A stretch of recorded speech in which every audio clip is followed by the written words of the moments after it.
مش انا دايما ببدأ اول سؤال او اول الحلقة بانترودكشن كده عن الضيف، فممكن كده نعرف انترودكشن عن حضرتك كده. طبعا. أنا اسمي مي عبد العزيز، مغنية وكاتبة وبدرس صوت عامة، زي نكتشف صوتنا، سواء كان الداخلي اللي هو الايموشنال فويس أو صوت مشاعرنا، والخارجي اللي هو الغنى أو الكلام. اوكي، من امتى وانت بتغني بقى؟ أعتقد دلوقتي ممكن 13 سنة مثلا، حاجة كده يعني ابتديت 2012، يمكن من أوائل الأغاني ليا. خريجة ايه يا مي؟ أنا درست إعلام وفي الجامعة الأمريكية، بعدين درست شوية يعني سايكولوجي وشوية سوسيولوجي، علم نفس وعلم اجتماع. بعد كده دخلت في المزيكا شوية برضو، حاولت إن أنا أفهم صوتي أكتر، يعني هي طب خليني رحلتي. ابدأ معاك كده من الاول، من ثانوية عامة بقى شوية. انت كنت حابة، انت دارسة او يعني انت كنت مخططة ان انت تبقي تدخلي كلية اعلام والباص نفسه ده، ولا كان الاهل مثلا في البيت دايما هم اللي بيقرروا لاولادهم وبناتهم ان هم عايزين يدخلوا الكلية المعينة وبعد كده الشغل بعد كده، ولا انت اللي اخترتي؟ لا، هو يعني أهلي صراحة كانوا سايبيني كده. طب في حرية الاختيار. غالبا جزء منها اللي هو يعني تعب وخلاص. بس أنا يعني كنت أدبي. اوكي. انا بحب قوي يعني التاريخ يعني ابعدوني عن الماس والحاجات كده. بس فبعدها بقى دخلت اعلام، كنت حاسه انه يعني حابه فكره الماس كوم عامه بتفاصيله، سواء كان الماركتينج او التسويق او يعني الكاميراز. انا بحب الكاميراز طول عمري، يعني مش اوكي. ببسط قوي بيهم. بس والغنى كان جزء من حياتي، بس ما كانش المين يعني اهلي مش اللي هو من وانا صغيره بيعدوني يعني للطريق ده، هي جت برضو صدفه شويه يعني. اوكي. اشمعنى بقى الغنى؟ اشمعنى خدت الباص ده نفسه؟ هي ابتدت انه انا بحب الفنون عامه، بحب كل انواع الفنون، لكن الغنى بحسه طريقه صوتيه للتعبير عن اللي جوانا، وطريقه لحنيه، فبحس لما بيكون في ميلودي بتوصل اكتر. ومن يعني اوائل الاغاني هي جت كده، يعني كانت اغنيه اسمها بيوتخل محمد. ايوه. كانت ساعتها يعني حسيت انه عايزه الجا للغنى عشان حاساه لغه انترناشونال او لغه عالميه، انه ارد على الناس انه لا، يعني احنا ارقى من كده بكتير يعني. احنا الكونسيبت بتاعنا 4 بارتس، 4 اجزاء، كل جزء ليه سلوجان كده وكذا كذا سؤال، 3 4 سؤال لكل سلوجان. عندنا اول بارت اللي هو بيقول الطفل اللي جواك والاسئله بتاعته. فاول سؤال بيقولك لو انت قابلتي نفسك وانت عندك 8 سنين هتقولي لها ايه؟ ممكن اقولها يعني ما تخافيش طول ما ربنا معاكي. انا بحس انه هي اهم 2 في حياتنا، هو نفسنا الصغيره ونفسنا اللي هنبقاها. فالطفل اللي جوه كل حد فينا هو يعني اللي دايما بنحاول نفهمه، نطبطب عليه، نعوضه عن حاجات يعني حصلت له، والاستثمار بقى في نفسنا اللي جاي، يعني يبقى دايما شايفه الاتنين كده باصين لي يعني. ايه اكتر حاجه نفسك كنت تتعلميها زمان محدش علمها لك؟ آلة، بيانو. حاولت كل حاجه وانا كبيره. يعني لا، لحد دلوقتي؟ لحد دلوقتي يعني اخري بس كده كام كوردز، بس بحب الطبلة، يعني بحب البركاشن، بس يعني did you try or no؟ I tried طبعا. اخدت اكتر من كلاس. هو عايز التزام معين مش عندي بكل صراحه كوقت. وانا بحس الصوت اصلا هو آلة، فبيبقى معظم استثماري في صوتي، زي احسنه، زي اشتغل على انه يعني اطوره يعني. بس البيانو بقى هو ده اللي كان نفسي اكون بلعبه من وانا صغيره. خلصنا الفايل ده. كان عايز وقت شويه. هل في موقف في طفولتك لسه مأثر عليكي لحد دلوقتي، حاجه تفتكريها وانت صغيره كده لسه فاكراها لحد دلوقتي مأثر شويه؟ والله ما فيش حاجه يعني يمكن اقدر اقول يعني صعبه، لكن انا يعني اتعودت انه الصعب او السهل اقعد معاه وافهمه، ما يعني مش ببقى عايزة أتحدد بصدمة معينة أو حاجة حلوة معينة أو حاجة. ساعات إحنا بنبقى قافشين في التراما أو الصدمة وخلاص هي دي بتبقى محور حياتي ومحور مخاوفي. فدايما انتصارنا لطفلنا الصغير هو إن إحنا ما نبقاش identified by our traumas. مش عايزة ده اللي يعرفنا. اوكي. دايما بقول إنه إحنا أكبر بكتير من مواقف حصلت لنا أو صدمات أو أي حاجة. إحنا يعني we can choose who to become. زي أغنية لن أنكسر بقول دايما أنا من أختار كيف سأصبح. اوكي، حلوه الاجابه دي. اوكي ماشي، ده كان اول بارت بتاع الطفل جواك. البارت التاني الصوت اللي جوه دماغك اللي هو زي الاوفر ثينكينج كده. مي بتكلم نفسها ازاي؟ يعني قاسية على نفسها ولا حنينة؟ لو حصل حاجة بتعدي نفس الجامد ولا بتعالجي الامور بهدوء وبتاخدي الحياة كده على الهادي؟ حلو. يعني أنا أعتقد إحنا بنمر بمراحل في حياتنا كتير قوي. أنا دايما بشوف الصوت الداخلي اللي هو صوت الإيموشنز أو صوت المشاعر اللي جوانا هي برضو الانر تشايلد بتاعنا. يعني بحس دايما لما بنكلم نفسنا داخليا بحب هو بالظبط كأني بكلم ماي انر تشايلد أو بكلم الطفل اللي جوايا. اوكي. ويمكن بيبقى في أوقات مثلا بتبقى عايز تثأر من نفسك القديمة. مثلا حد كان مثلا مش بيتمرن بعدين بقى بيتمرن كويس قوي بيبقى قافش قوي انه مش عايز ابدا يرجع للقديم فيبقى الصوت دايما متعصب او انت كسلان او انت كده.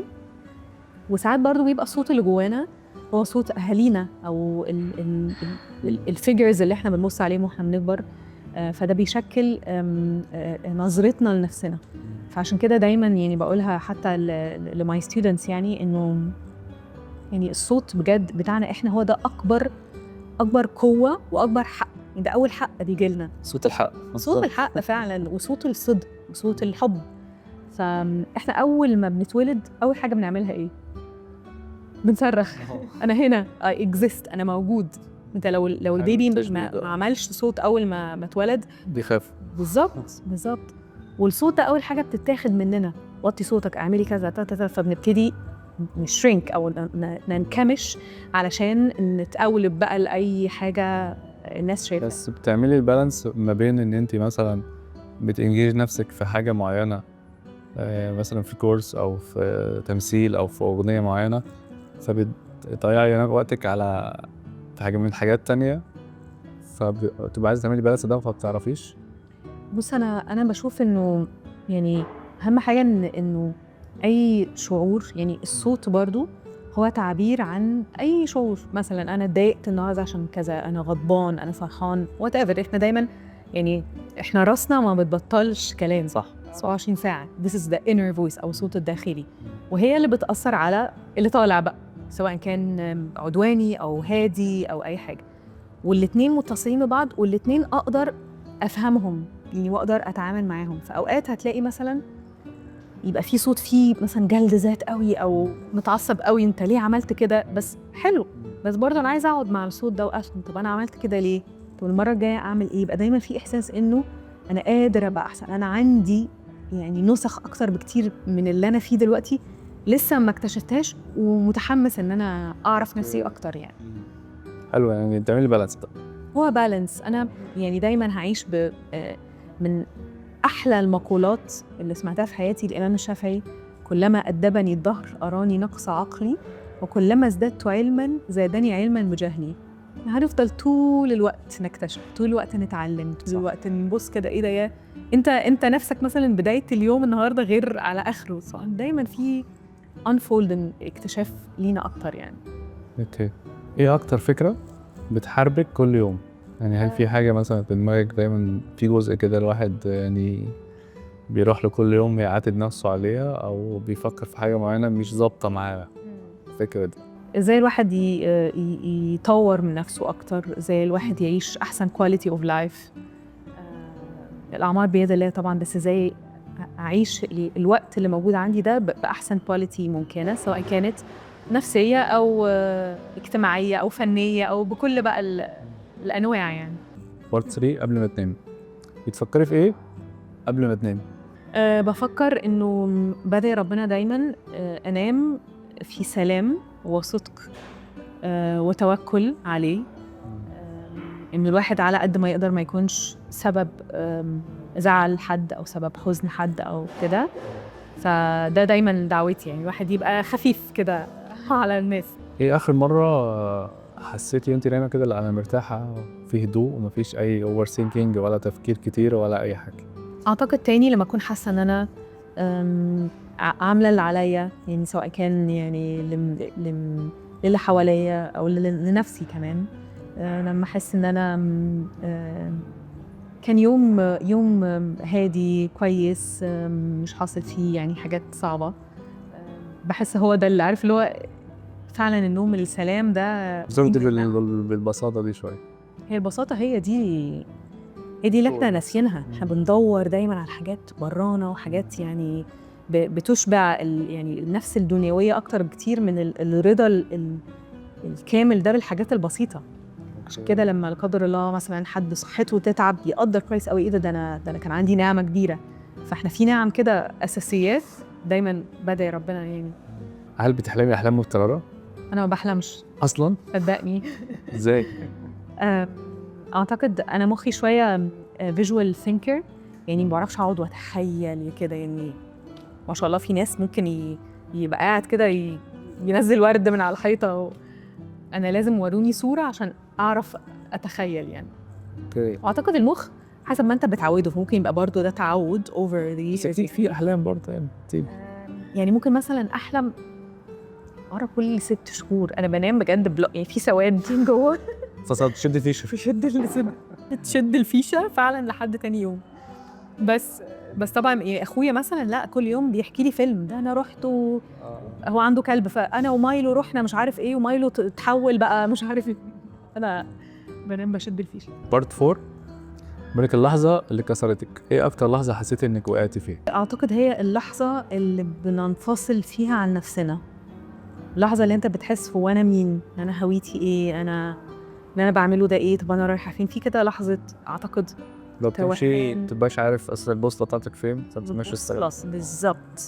بالظبط. وهي البوصلة هي ربنا برضو. اكيد طبعا. ساعات الواحد فعلا لما بتتوه بتحس اللي هو متلجأ له هو بيوصلك، بس احنا بنبقى عايزين نتيجة سريعة أو النتيجة اللي احنا عايزينها. هو مثلا يا رب أنا عايزة أبقى قوي، فهو هيحطك في مواقف ضعف عشان تعرف قوتك، مش هيخليك قوي overnight يعني أو تنام تصحى تبقى قوي. فهي أعتقد المرات الواحد بيبعد عن بوصلته بيسأل ربنا وقعتي حسيتي ان انت وقعتي في مرة فمش عارفة تعملي ايه؟ أكيد. ومين مش بيقع؟ ده جزء من سنة الحياة. اوكي. بتعرف قوتك لما بتقع على فكرة. يعني الوقوع هو بوصلة القوة يعني. في موقف معين ولا؟ والله لا مواقف كتير، يعني زي ما قلت لك أنا يعني ممكن في لحظات معينة أركز عليها بس ما خليهاش هي دي اللي to define me أو تعرفني. يعني أنا دايما بقول إحنا أكبر بكتير من مواقف صعبة، بس المواقف دي يمكن بتعمل لك زي pause كده، بتدوس stop وتبتدي بقى لا ثواني بقى أنا مين وعايز إيه ورايح فين. اوكي. تدي الفايل لربنا يدلك بس، فتبص على الحاجات دي ومفيش مشكلة بس تكمل يعني. مش ممكن نتكلم عن الكتاب بتاعك دلوقتي؟ طبعا. كتاب اسمه رحلة، صح كده؟ دي أول كتاب تعمليه. جات لك منين بقى الفكرة إن أنت تعملي الكتاب؟ هو أنا عشان بكتب معظم أغنية فكنت حاسة إنه إيه ده عايزة أجرب يعني أتكلم مع المستمعين يعني أو الفانز أو كده بطريقة كتابية أكتر ما هي لحنية. فبقالي من 2018 وأنا بفكر في الموضوع، يعني فضلت بقى أكتب حاجات كده زي باراجراف صغيرة. جيت بقى على السنة اللي فاتت جمعتهم قلت يلا كتاب. بالظبط. أنا بحب قوي التفاعل مع أي حد بيسمعني. بحب إنه لو سمع أغنية يخلص الحاجة هو يفكر في نفسه هو في رحلته. عشان كده كان اسمه رحلة، علشان اللي بيقرأ بيتفاعل وهو بيفكر في نفسه وفي رحلته. هسألك سؤال مختلف شوية. أنا يعني I follow you يعني أوكي، انستجرام ويوتيوب وكل حاجة وأغاني وكل حاجة عارفها تمام من زمان يعني. لما بقى يعني جيت أقرأ دلوقتي حاجات لا مي عبد العزيز، فاهم قصدي؟ الله. إزاي بقى؟ ثانك يو. يعني حسيت إنه اختيار الكلمات، اختيار المواضيع نفسها. ازاي التيمة دي او ازاي الكونسبت ده، يعني سهل انت تجمعي باراجراف زي ما بتقولي وكونفرزيشنز وكده ومجموعة كلمات، بس فكرة ان انت تكمليهم كلهم في فريم في كونسبت واحد دي بتبقى صعبة شوية او صح. محتاجة وقت، عشان كده اول مرة برضه ازاي قدرتي تجمعيهم مع بعض وتطلعي ليهم الفريم ده؟ انا بحب الكومنت ده قوي، انه فعلا لما حد يقول لي انا حاسس يعني ان مي هي اللي بتتكلم، ده معناه انه الحمد لله طالع من حته صادقه يعني. وانا كنت عايزاه كده، يعني ما كنتش حتى عايزاه عربي فصحى او كده، انا كنت عايزاه احنا قاعدين في قعده بنتكلم، فهو الكتاب ده فعلا هو صديق، يعني هو معاك كان حد بالظبط بيتكلم معاك بطريقه خفيفه يعني. اللي عاجبني برضه ان هو فيه اسئله، في اكتيفيتيز كتيره من اليور سول من جوه كده، من روحك ونفسك. صح. انا اوعدك ان شاء الله اقراه واقول لك الريفيو ايوه بتاعي. عايزاك تفر كده اه وتطلع. دي اجمل هديه جات لي من الاستاذه مي. ثانك يو. طيب لو هتغني اغنيه بتدل على الكتاب ده او بتعبر عن الكتاب من اغانيك، ممكن تغني ايه؟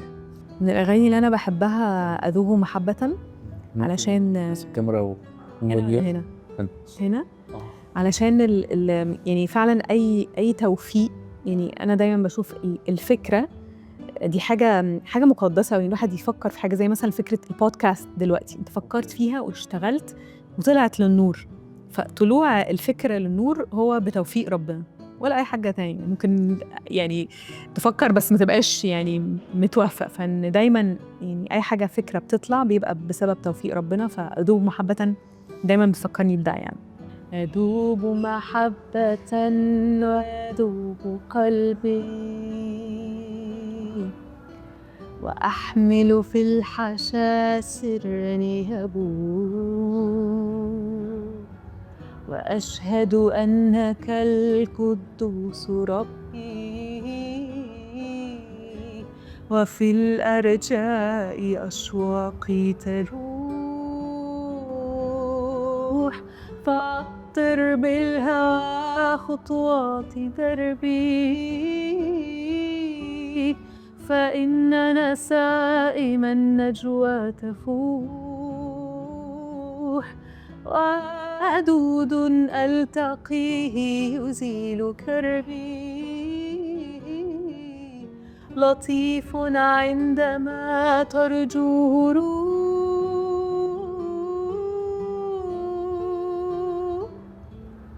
Thank you. شكرا. Thank you. ربنا يخليك. ايه اكتر شعور لسه جواكي ومش قادره تتكلمي عنه؟ اعتقد شعور الخوف من المجهول، لانه احنا دايما جوانا يعني في صوتين، يعني في صوت الشيطان بيحب الخوف قوي، بيحب ان احنا نكون دايما خايفين، وفي صوت الاطمئنان، احساس اصلا التوكل والسكينه والاطمئنان ده من ربنا يعني. فيعني بيبقى في دايما كده صراع جوه الواحد، ويعني دعائي المفضل دايما بقول يقيني فيك اكبر من خوفي يا رب.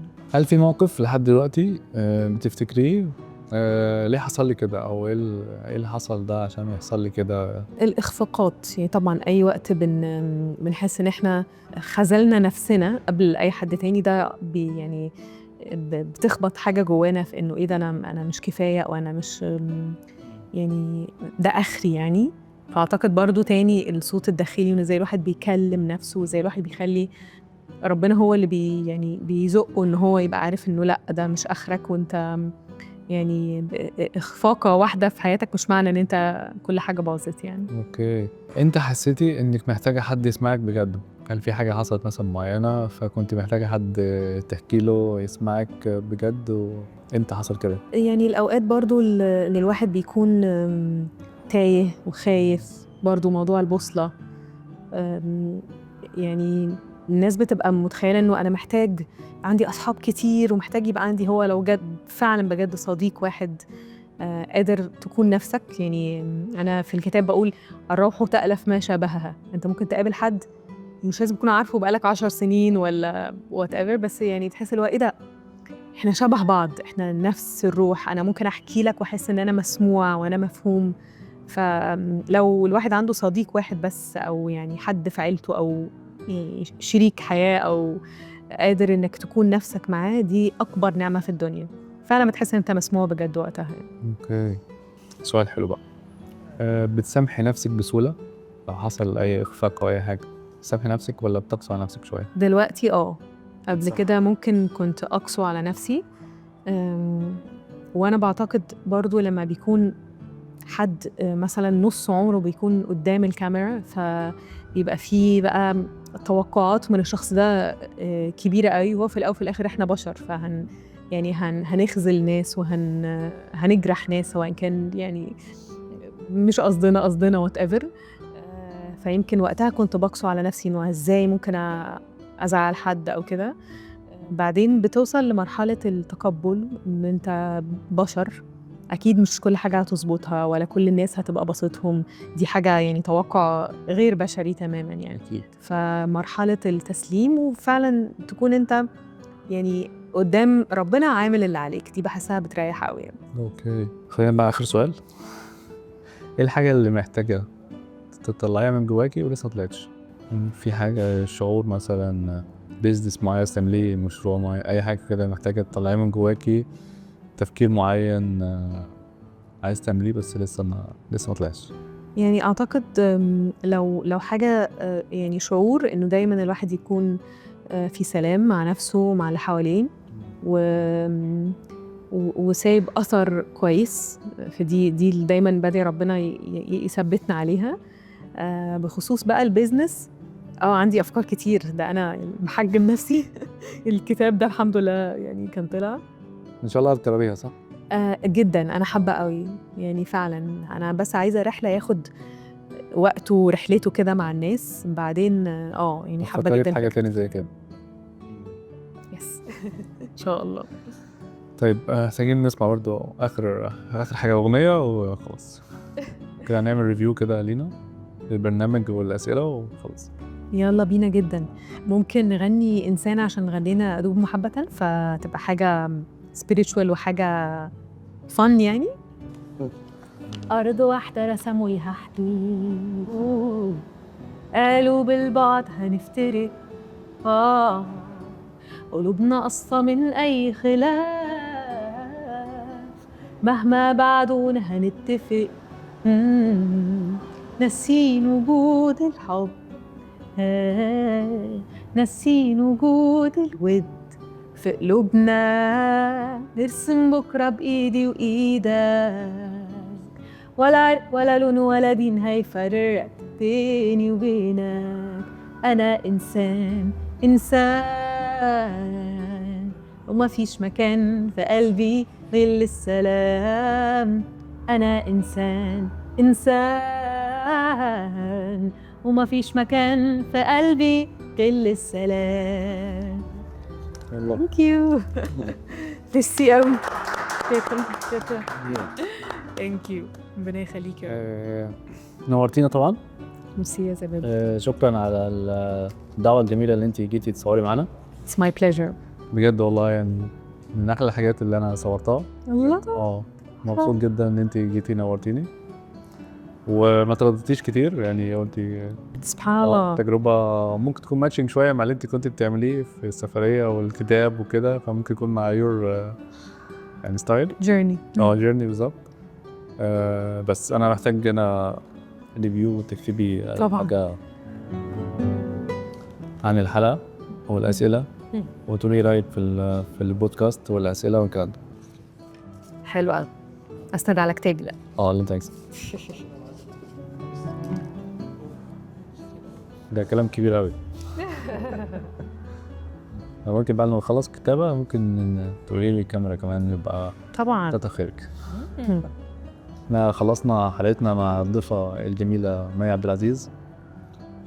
شكرا ان هي نورتنا طبعا وقبلت الدعوة ان هي تيجي تصور معانا، وممكن تقول لنا ريفيو عن صغير شوية. بس thank you so much. ميرسي قوي و thank you for having me.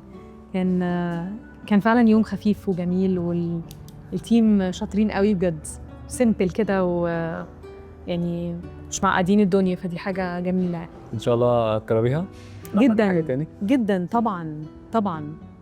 وقريب مني كمان، يعني دي برضو كانت حاجه صراحه جميله يعني. اوكي، شكرا على الكتاب الجميل ده، بالتوفيق ان شاء الله، وفي كتاب تاني ان شاء الله. شكرا سمعت لك. في الحفلات بقى خلاص. انت اكيد. انبسطت ان انت جيت اخر مره برضو.